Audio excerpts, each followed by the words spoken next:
ada 4 bahasan. Yang pertama adalah bahasa sebagai alat komunikasi, yang kedua bagian proses komunikasi, yang ketiga bagian hierarki subsistem bahasa Indonesia, dan yang terakhir adalah hakikat bahasa Indonesia. Karena menjelang UAS, ini ada beberapa yang saya review dari pertemuan-pertemuan sebelumnya, saya summary secara garis besar. Langsung saja kita masuk ke bahasan yang pertama, yaitu bahasa sebagai alat komunikasi. Ini sudah kita bahas di pertemuan yang ketiga. Nah, ini hanya summary-nya saja terkait dengan bahasa Indonesia sebagai alat komunikasi. Jadi bahasa Indonesia itu ada 2 cara untuk mengkomunikasikannya, yaitu melalui verbal atau tulisan gitu, kemudian yang kedua adalah nonverbal atau tulisan. Jadi verbal itu ada 2, yang pertama adalah oral dan tertulis, verbal. Kemudian kalau yang nonverbal itu ada isyarat, ekspresi wajah, kontak mata, sentuhan.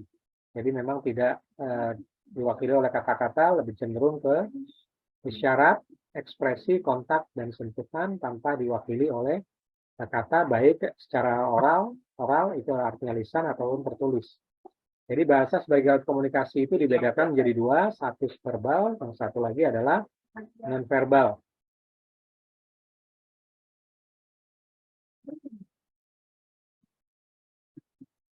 Kita masuk ke proses bagian komunikasi.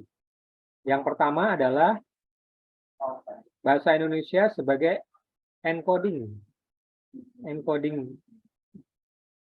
Ada 3, yang pertama kata, gambar, dan tindakan itu adalah bagian dari encoding.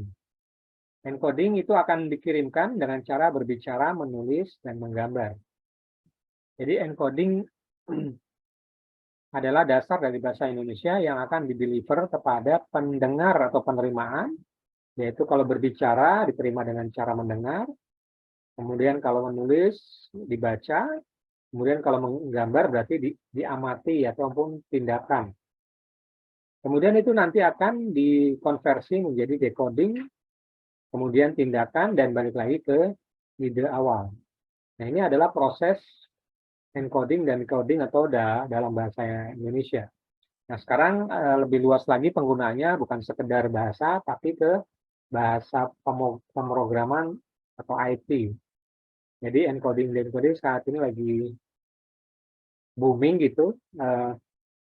Tetapi bahasa pemrogramannya berubah menjadi bahasa pemrograman IT yang lebih rumit. Sangat banyak sekali kalau teman-teman buka YouTube itu ada iklan kursus encoding dan decoding. Nah, hierarki bahasa Indonesia itu sendiri terdiri dari fonologi, morfologi, dan sintaksis. Fonologi itu ada 2, yaitu fonem dan fon. Itu adalah ilmu yang terendah dari bahasa Indonesia, yaitu fonologi yang sempat kita bahas di pertemuan yang kedua. Kemudian yang kedua adalah kata dan morfem, itu bagian dari morfologi. Dan yang terakhir yang lebih luas lagi adalah sintaksis. Sintaksis itu dimulai dari frase. Frase itu terdiri dari beberapa suku kata. Kalau kita berbicara kata itu adalah morfologi, kalau fonologi itu asal-usul kata, bunyinya dari mana, misalnya huruf A, B, dan seterusnya. Dan akan membentuk sintaksis. Nah, sintaksis ini yang paling kecil namanya frase. Frase itu adalah kumpulan kata. Kemudian masuk ke klausa yang lebih luas lagi. Kemudian kalimat. Kalau klausa belum lengkap kalimatnya, tapi kalau kalimat itu sudah jelas, yaitu SPOK-nya, subjek, predikat, objek, keterangan. Dan sempat kita bahas, yaitu bahasa sebagai subsistem atau sistem. Dan yang terakhir adalah menjadi wacana. Wacana itu sudah menjadi sebuah cerita.